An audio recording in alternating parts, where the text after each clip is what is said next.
Hi folks, I'm smoking my Peterson 2017 Christmas pipe, and in it I've got some Flanagan Flake. This is by way of an update on medical things and life in general. One of the things I want to also touch on as well is BRTV, because there's been a lot going on about that and a lot said about it. A lot that surprised me.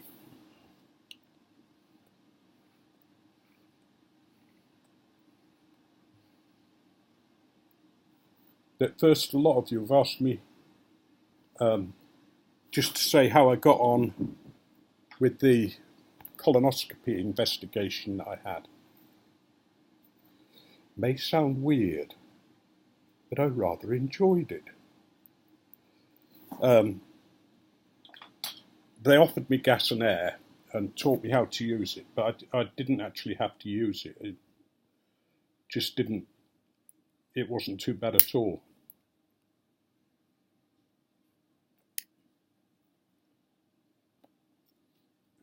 But what I enjoyed was seeing inside myself, if you like. It's not often we get a chance to see inside our bowels. And it was interesting because there was the picture of the camera that the camera saw, but at the side there was a little square, a blank square, with just the shape of the tube with the camera on it going up the bowel.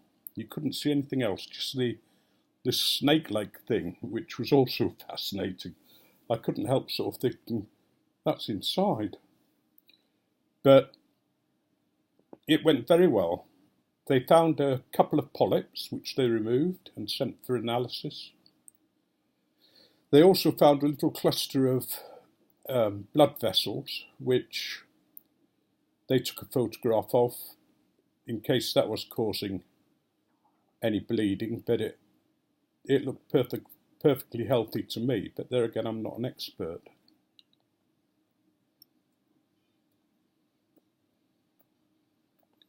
And they also sort of turned the camera around in the bowel to look downwards to make sure there was no problems sort of at the very entrance to the bowel.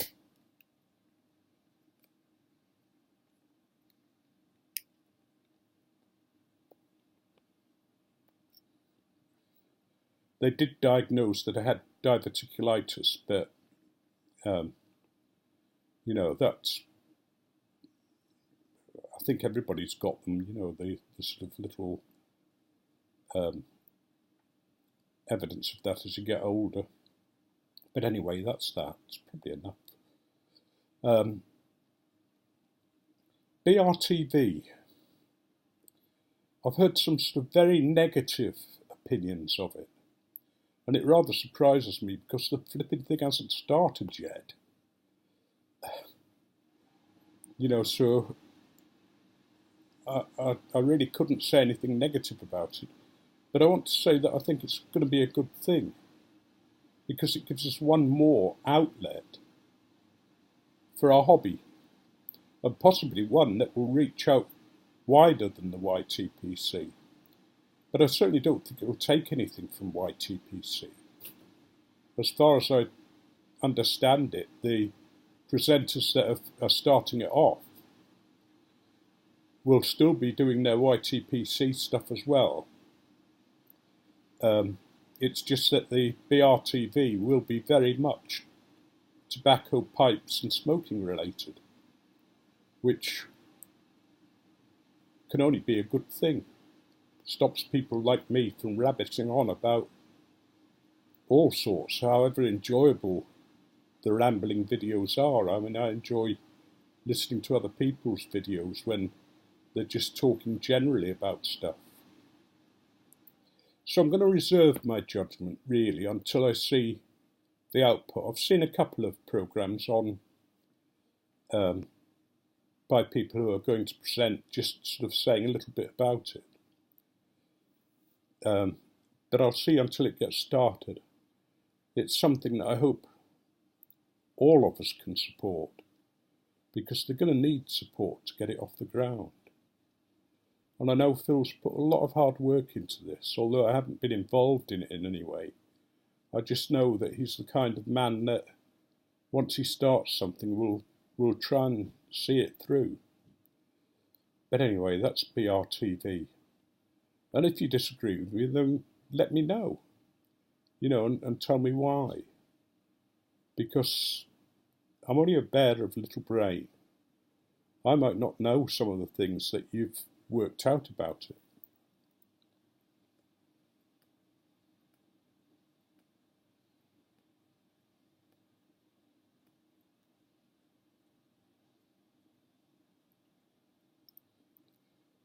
I've been keeping up with my writing, and I've begun to try and develop some of the stories. The members of the writing group have said, come on, you've got to try and get some of these put together and finished and published. Now, whether that will ever happen, I don't know, but I'm enjoying excuse me, the writing at the moment. I've got a new t-shirt. I'll show you it, because there we are. Keep you a-troshing. Anybody who can work that out, let me know, and I'll see whether you're right. It's actually a Norfolk shirt, so that should give you some idea.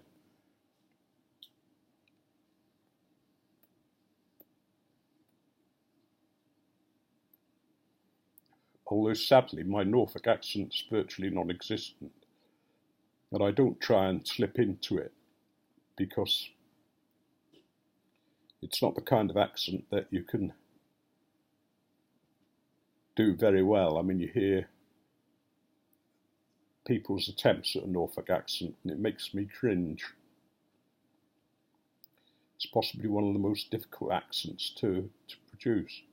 It's also one of the oldest dialects. It has a lot of words in it that date way back.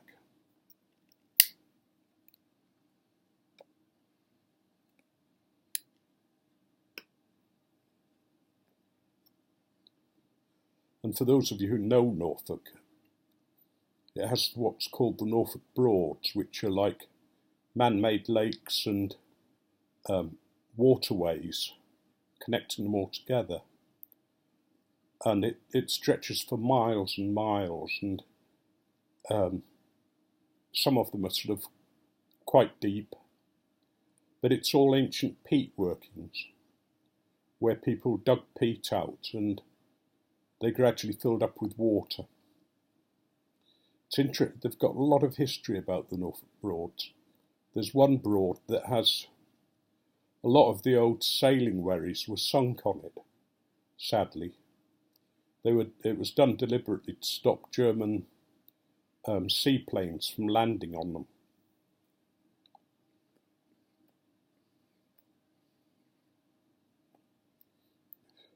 My granddad was a very well-known wherry captain.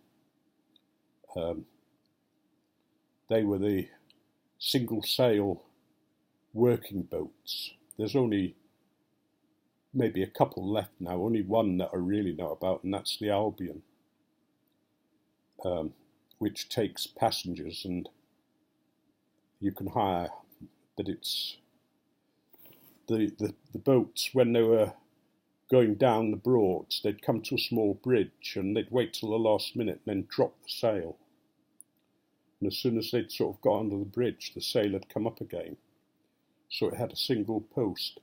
It was based on the Viking ships, and they're known as black sail traders because the Viking ships were known as black sails, although they're deep red.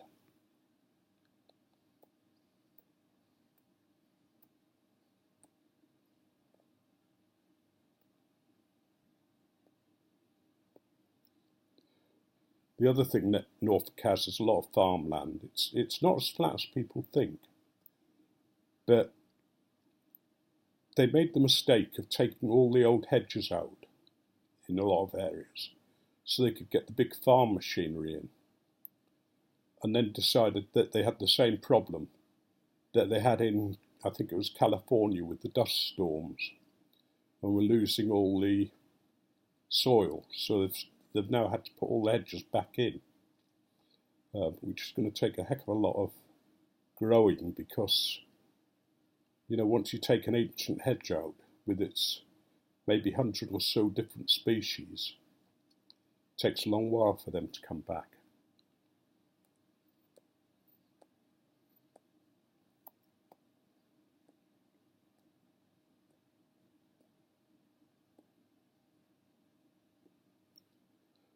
But anyway, that's probably enough of Norfolk and probably enough of me for tonight.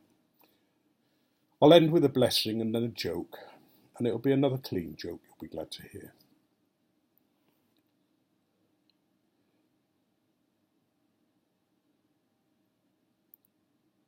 May each and every day of your life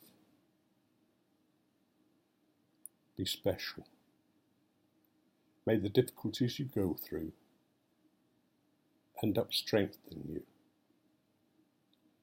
May the troubles you suffer develop your wisdom.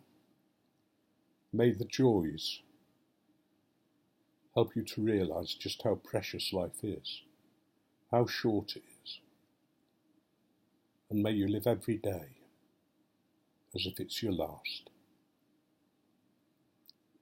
May you be richly blessed. There was this man who wanted to go ice fishing, and he went out onto the ice, and there weren't many people around. There was a young lad sort of a bit further down who'd sort of cut out a hole and was fishing, and the bloke started fishing and he just couldn't get anything. But every time he looked across at the young lad was bringing big fish out, you know, a really good catch. And he thought, well, he may be small, but I'm going to have to find out what he's doing and what I'm doing wrong. So he went across and sort of saw the young lad and said, I wonder if you'd mind telling me, how you're so successful.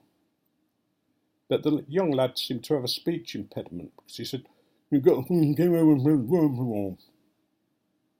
So he said, pardon? He said, you've got to keep your worms warm.